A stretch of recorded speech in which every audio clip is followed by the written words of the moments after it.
Мен Төлеуғали Ақжарқын Дулатқызы. Жасы мектеп 6 сыныпта оқиды. Бүгінгі жасайтын тәжірибенің аты су тіршілік көзі. Судың 3 түрі бар. Бірінші су.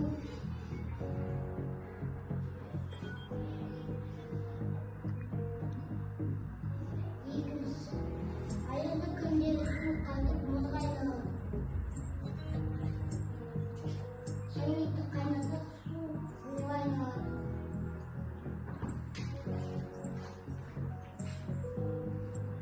Тіршілік жоқ.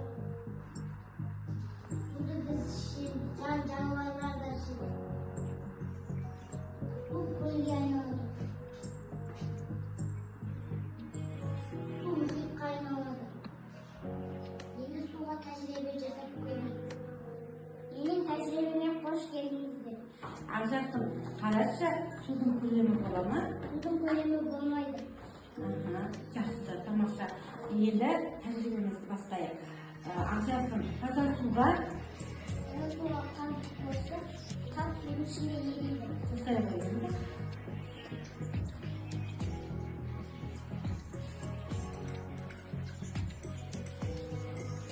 Келесі. Таза суға бояуды қосып, бояу судың ішінде ериді.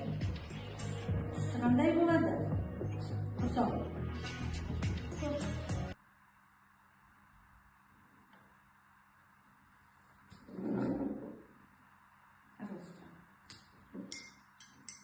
Қандай болды? Көк түс болды, иә? Енді, Ақжарқын, қараш, суға мақтаны салсақ,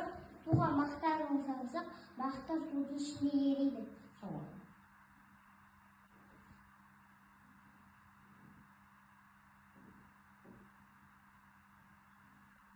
Тамаша.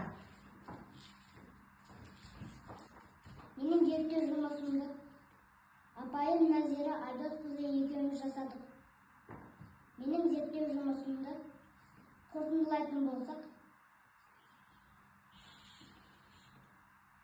суды ысырап жасауға болмайды, суды төгіп шашуға болмайды.